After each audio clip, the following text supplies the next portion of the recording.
new series, Mighty Truckers, Saturdays 3:30 on Turbo.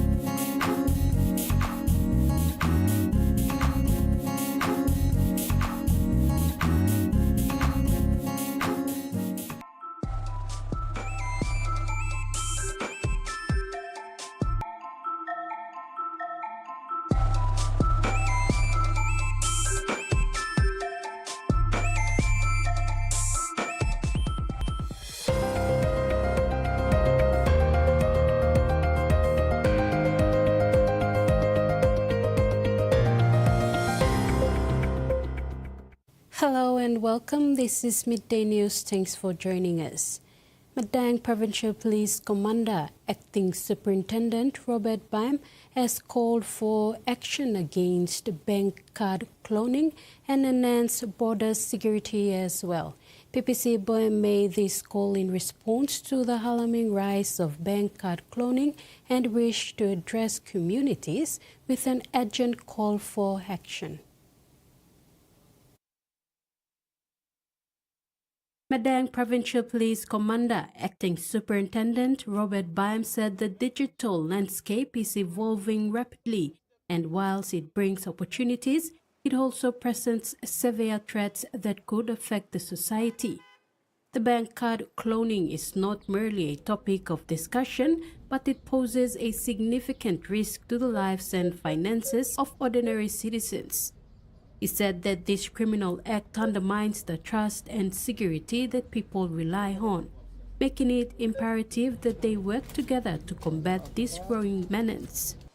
PPC Baim said security forces need to enhance the security of foreigners entering Papua New Guinea and maintaining rigorous surveillance at the international borders is essential to prevent individuals with malicious intent from infiltrating the communities.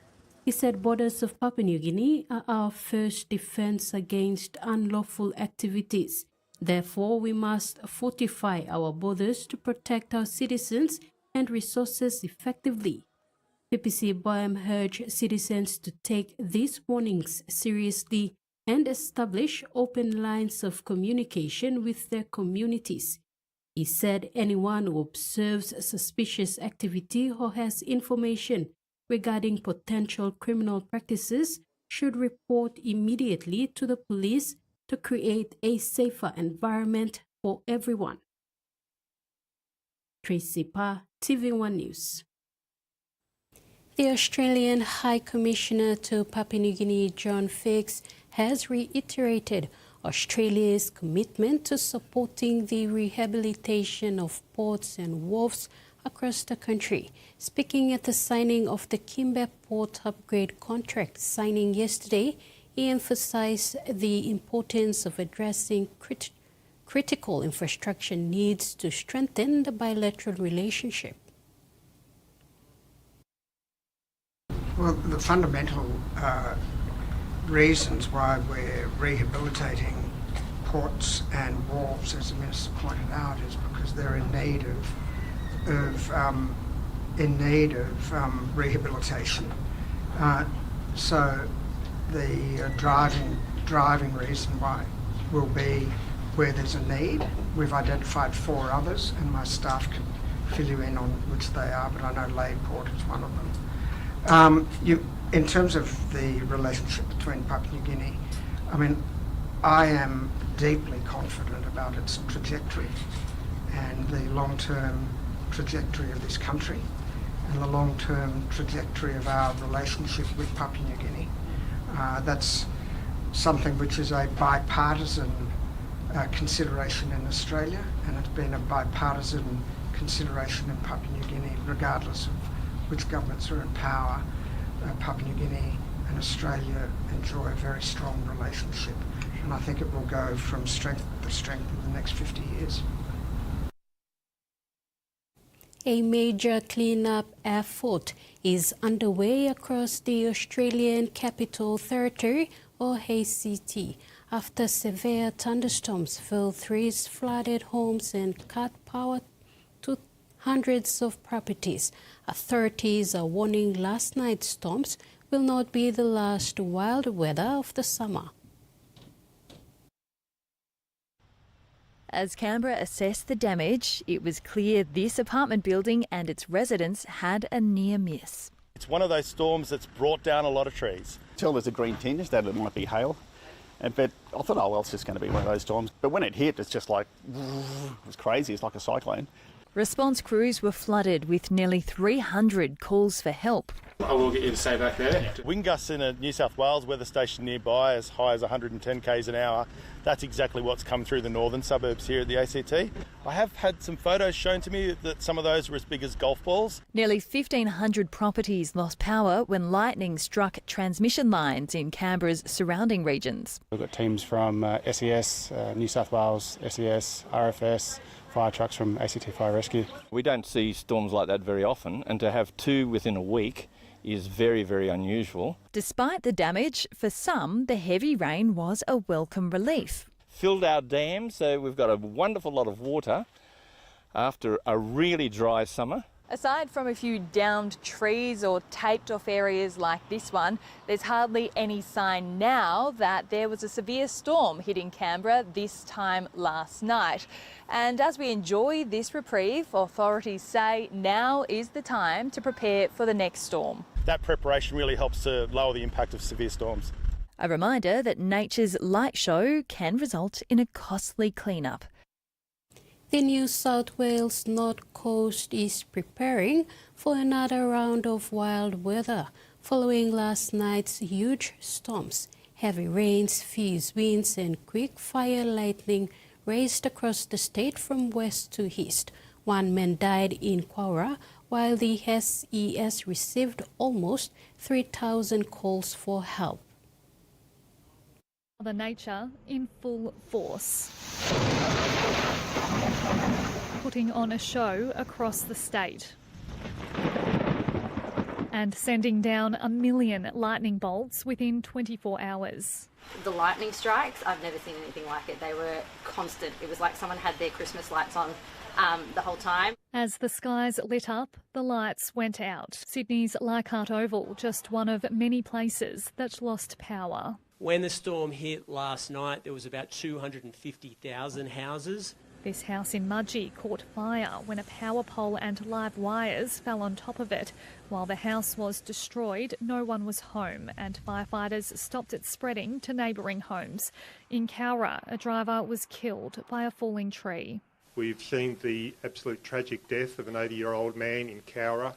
Our deepest sympathy goes to his family and friends. It was horrific. I have never seen a storm go in the different directions. It was wild. 4 men were taken to hospital with minor injuries in Wagga Wagga after high winds ripped through the area. In Cessnock, it sent this trampoline flying through the streets. Some buildings in the Hunter lost their roofs, including the Newcastle Port Authority building. People have been told to avoid swimming at some beaches and waterways, with heavy rain causing wastewater overflow. The storm also cast a pall over Sydney. The SES says it received more than 600 calls for help in the capital and almost 3,000 statewide. We're not out of the woods yet. We still have a storm front coming through into the northwest part of the state. We'll see continued thunderstorms with rainfall, localised rainfall, potentially up to 100 to 200 millimetres. Grafton has already seen hail, while communities up and down the coast brace for another round of wild weather. More Australians are in work than ever before, but unemployment still rose last month as the number of people looking for a job grew. Economists are divided over whether the strong jobs market will make it difficult for the Reserve Bank to cut interest rates next month. Kelsey is hitting the streets, resumes in hand, hoping to finally land a job. I was just wondering if you guys are hiring at the moment. She's been looking for work as a chef since last April. It's pretty exhausting. Like, I feel very beat down by a lot of it. Just the rejection, like, constantly is like, it's disheartening. The ones that I apply to online, I almost never hear back from them. And when I do apply, it says like how many people have applied, and it's always like in the thousands. Like, it's so ridiculous. Kelsey isn't alone. More people decided to look for work last month, pushing the participation rate to a record high. 56,300 jobs were created, but all were part-time roles. And more than 10,000 people joined the jobless queue. That all meant the unemployment rate ticked up to 4%. These are remarkable numbers in an economy where growth has been particularly soft. Inflation is down, wages are up, unemployment is very low. Perhaps Mr Chalmers doesn't understand that under his economic management, we have now seen 12 interest rate rises. Some economists think relief for households could be on the way. We're still expecting to see 2 rate cuts in 2025, one in February and one in August.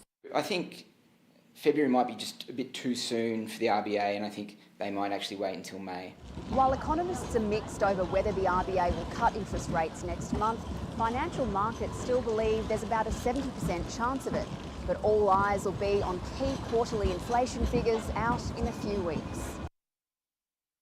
In sports, a long-awaited roadmap for International Rugby League for the next 6 years has been outlined, including multiple African countries stepping up to host the 2030 Men's Rugby League World Cup. The international game has long since suffered from a long-term element of planning and booking, but appears set to change in the coming years after a plan was unveiled by Australian publication Code Sports. Shortlist for the 2030 Men's World Cup of Kenya, South Africa, the United States of America, New Zealand and Papua New Guinea, the latter of whom will share hosting rights with Australia in 2026. But PNG are keen to host on their own 4 years later. The 3 Rugby League World Cup tournaments, men's, women's and wheelchair, will no longer be held together after 2026, with tender processes to be held for separate events. England is one of 3 countries that have expressed an interest in hosting the wheelchair event in 2029. Meanwhile, the women's event in 2028 will go to either France, New Zealand, PNG or Kenya. On the international calendar 2025 to 2030, 2025, Australia Men's Tour, England, Pacific Championships featuring New Zealand, Tonga and Samoa, and Pacific Bowl, Fiji, PNG and Cook Islands. Women's Pacific Championships, Australia, New Zealand, Samoa and PNG. In 2026, Men's, Women's and Wheelchair World Cup in Australia and PNG.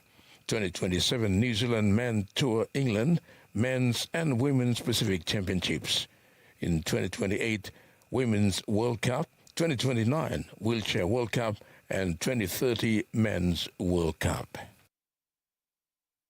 And that ends the news update. Do join us at 6 for more.